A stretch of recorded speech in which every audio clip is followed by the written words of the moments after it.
On June 13, 2025, the USS Abraham Lincoln Carrier Strike Group, 11 warships, approximately 7,500 personnel, the single most concentrated expression of American naval power on the planet, sat anchored at the entrance of the Persian Gulf, unable to move freely through the Strait of Hormuz without calculating in real time exactly what Iran would do about it. Hold on to that image, because the same week that carrier group was performing its deterrence calculus in the Gulf, Iran's military leadership released a statement that the Western press treated as routine bluster.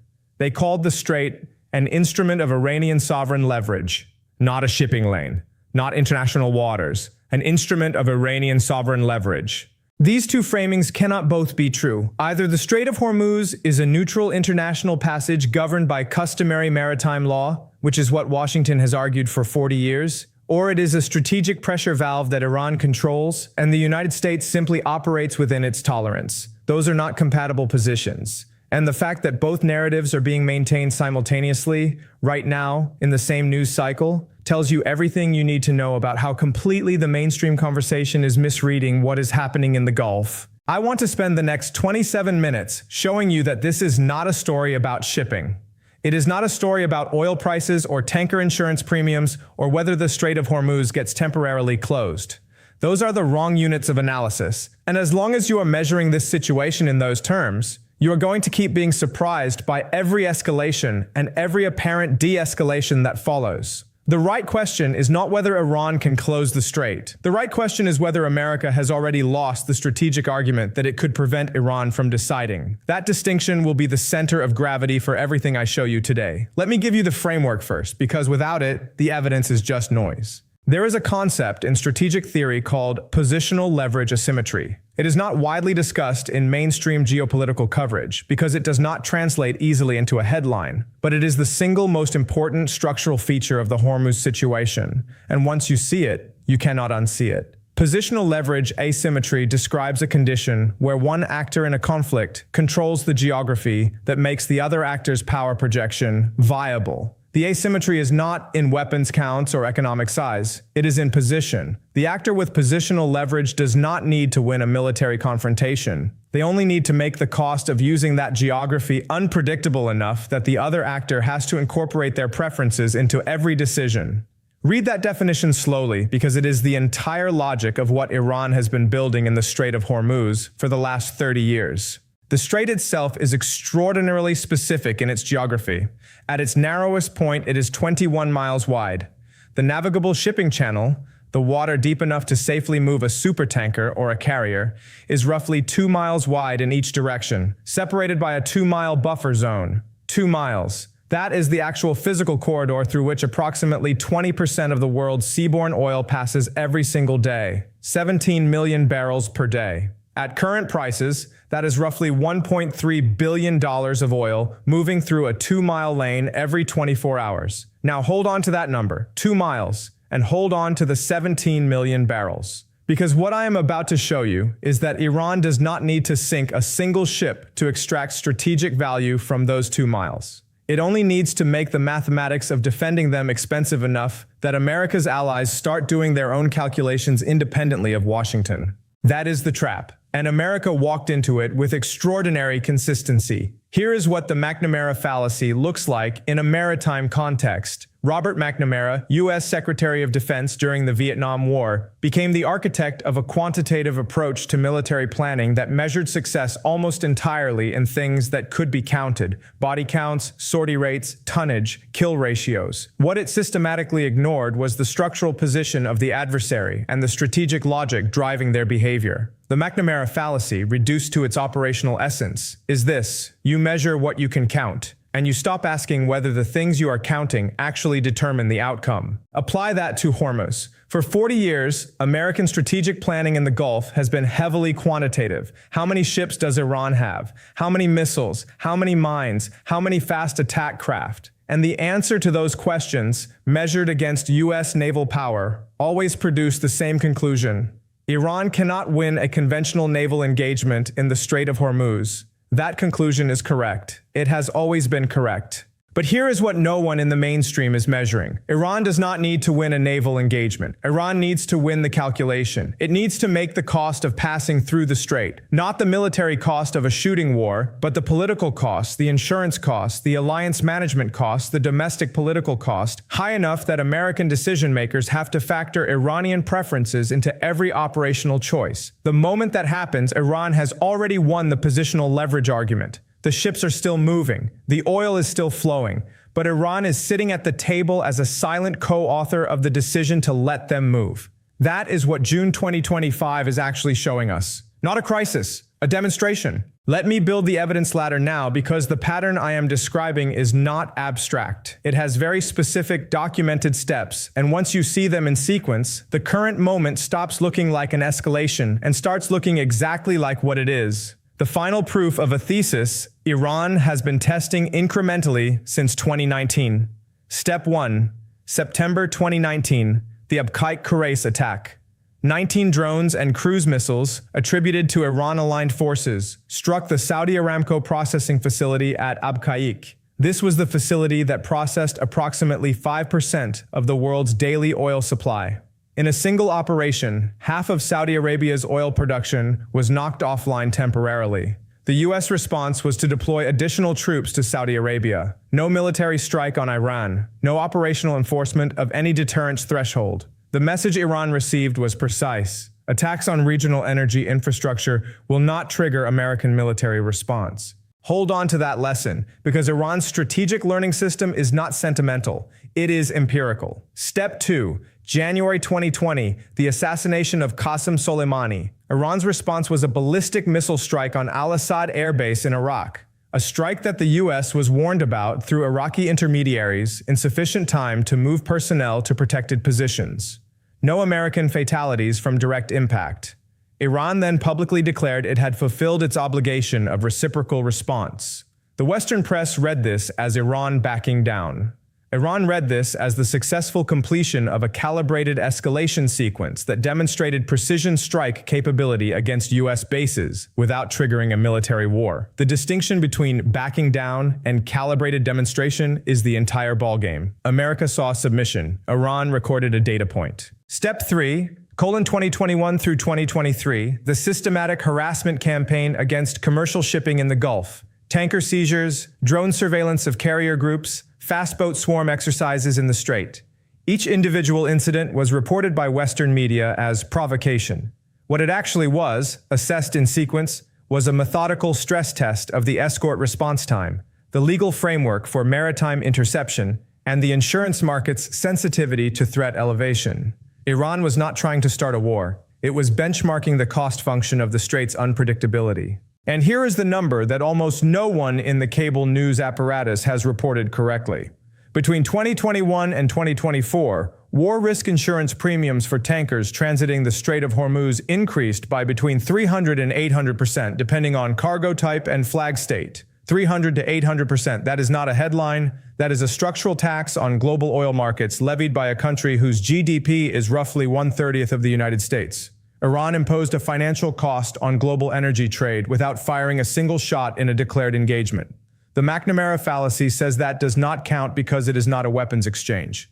The market says otherwise. Step 4, and this is where the current moment becomes a case study rather than a news event. The Israeli strikes on Iranian territory in 2024 and the Iranian responses completed a very specific proof of concept. They demonstrated, in public, in real time, with GPS coordinates and missile telemetry that anyone with access to open-source tracking could verify, that Iran possesses a layered ballistic and cruise missile inventory deep enough to conduct multi-wave strikes against hardened targets, absorb Israeli and American air defense expenditure at a ratio that is strategically unsustainable for the defending side, and reconstitute enough of its strike capacity within weeks to threaten a second wave. That last point is the one I want you to hold specifically, because it connects directly to the Hormuz situation in a way that the mainstream conversation is completely missing. The logic of American deterrence in the Gulf has always rested on a particular assumption about Iranian missile expenditure. The assumption is that a serious Iranian first strike would require Iran to expend a significant portion of its most capable missile inventory, and that post-strike Iran's ability to threaten the strait would be degraded enough to allow American naval operations to normalize. That was the deterrence math. The 2024 exchange broke that math, not because Iran fired its best missiles, but because Iran demonstrated that it had enough of them that firing a significant number in a demonstration sequence did not materially degrade its reserve capacity. The headline said, "Iran's missiles are being intercepted." The strategic subtext said, "Iran's missile count is deeper than the intercept rate implies." Israel and the United States expended Iron Dome batteries, Arrow interceptors, and THAAD assets at a cost per intercept ratio that, if you run it forward across a sustained Hormuz closure scenario, produces a defense expenditure number that is genuinely alarming. I want to give you a specific figure here. The estimated cost of a single THAAD interceptor missile is approximately $1 to $2 million. The estimated cost of a Shahed series drone used for saturation attacks by Iran-aligned forces is between $20,000 and $50,000. That is a cost-exchange ratio of between 20 to 1 and 100 to 1 in Iran's favor. You cannot run a deterrent strategy at that exchange ratio indefinitely. The financial mathematics of high-end interception versus low-cost saturation is not a problem that more aircraft carriers solves. It is a problem that the entire framework of American power projection in the Gulf was not designed to solve. And this is the second-order implication I want you to sit with, because it is where this story stops being about the Middle East and becomes about the architecture of the entire post-1945 American-led global order. The Strait of Hormuz is not strategically significant only because of the oil that moves through it. It is strategically significant because it is the most visible test case of whether American naval power can still perform its foundational promise. The promise that was made at the end of World War II, operationalized through the 1980 Carter Doctrine, and renewed implicitly every time a carrier strike group enters the Gulf. That promise is freedom of navigation as a public good, provided and enforced by American military presence. The United States does not charge for this service. It offers it as the structural justification for its military primacy, its alliance network, its reserve currency status, and the entire architecture of post-war globalization. If that promise becomes conditional, if the freedom of navigation through Hormuz now includes a variable that is controlled by Iran, then the premise of the entire system is structurally undermined, not dramatically undermined, not visibly collapsed, but quietly, mathematically, irreversibly altered. This is the Kindleberger trap applied to a specific geographical choke point. Charles Kindleberger's insight, which I have analyzed in detail in a previous video you should watch alongside this one, was that the stability of the international order depends on a hegemon being willing and able to provide public goods at cost to itself. The moment the hegemon's ability to provide those goods becomes contested, every other actor in the system begins independently recalculating whether the American guarantee is worth depending on. Watch what Japan has been doing since 2023. Japan is the world's third largest economy and one of the most hydrocarbon import-dependent major powers on Earth.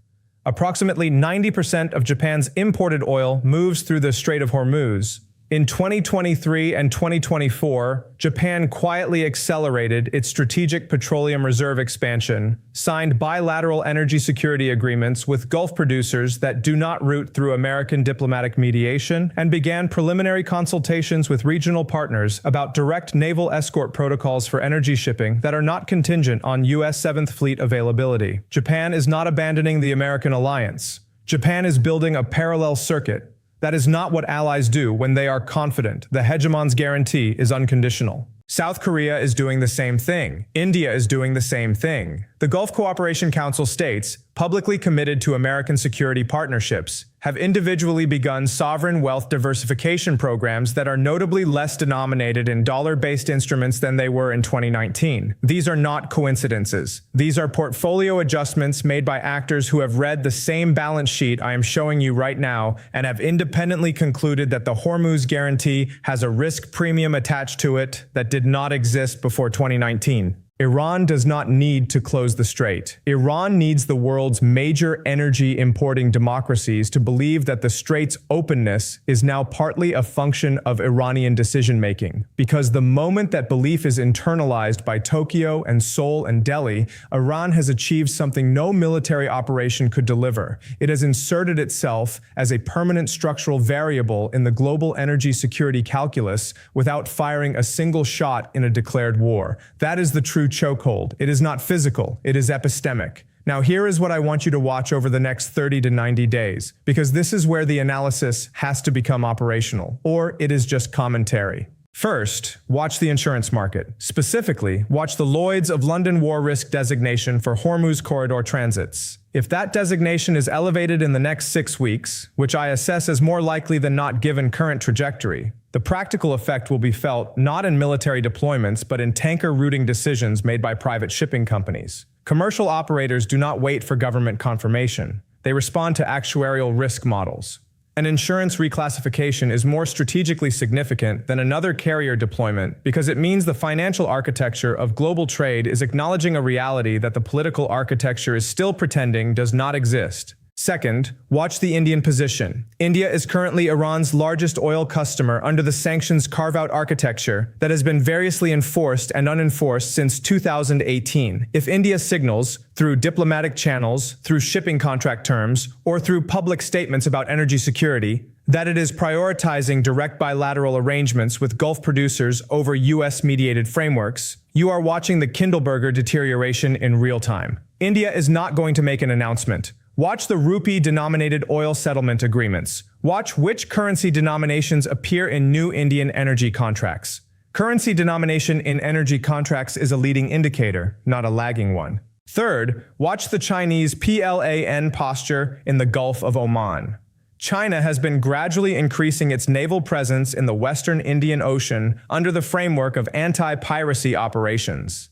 If that presence extends its operational pattern toward the Gulf approaches, more port calls at Gwadar, more PLAN surface vessels in proximity to the Hormuz corridor, you are watching Beijing's own read of the American guarantee's durability. China does not telegraph its strategic assessments in press conferences. It telegraphs them through logistics, port agreements, and ship positioning. Fourth, and this is the homework I want you to do independently, compare the U.S. Central Command's publicly stated operational readiness posture against the actual timeline of carrier strike group rotations in the Gulf since 2022.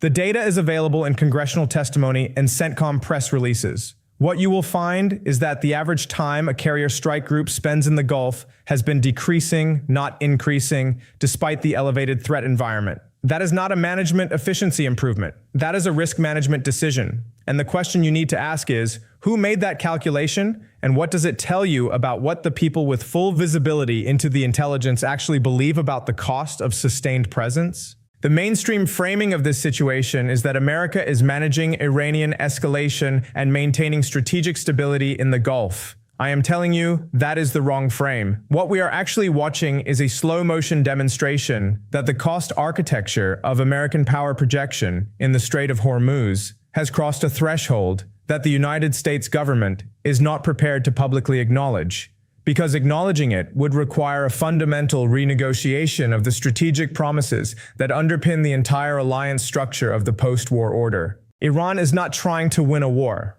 Iran is trying to make it expensive enough to lose that the cost calculus reverses without a war being fought.